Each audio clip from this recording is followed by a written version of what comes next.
తాము చదువుకుంటున్న సమయంలో విద్యార్థులపై ఇంత ఒత్తిడి ఉండేది కాదన్నారు జీహెచ్ఎంసీ కమిషనర్ రొనాల్డ్ రాస్. ఇక కుకట్పల్లి జోన్ పరిధిలోని 7వ ఫేజ్లో ఏర్పాటు చేసిన జీహెచ్ఎంసీ సమ్మర్ కోచింగ్ క్యాంప్ను టెన్నిస్ క్రీడాకారిణి నైనా జైస్వాల్ జోనల్ కమిషనర్ అభిలాష అభినవతో కలిసి ప్రారంభించారు రొనాల్డ్ రాస్. ఇక పిల్లలకు మానసిక ఉల్లాసాన్ని పెంపొందించేందుకు సమ్మర్ క్యాంపులను ఏర్పాటు చేశామని అన్నారు. వేసవి ముగిసే వరకు సమ్మర్ క్యాంపులు కొనసాగుతాయని తెలిపారు. ఇటువంటి సమ్మర్ క్యాంప్స్ ని ఎప్పుడు మర్చిపోవద్దు అని నేను మీ అందరితో కోరుకుంటున్నాను.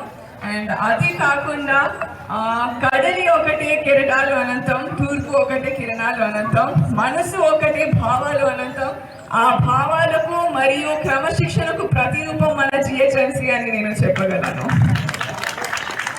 అదే విధంగా ఎదుటి వారి ఆలోచనని గౌరవించకపోయినా పర్వాలేదు, కానీ అపహాస్యం చేయకండి. ప్రతి ఒక్కరిలో ఏదో ఒక గొప్పతనం ఉంటుంది.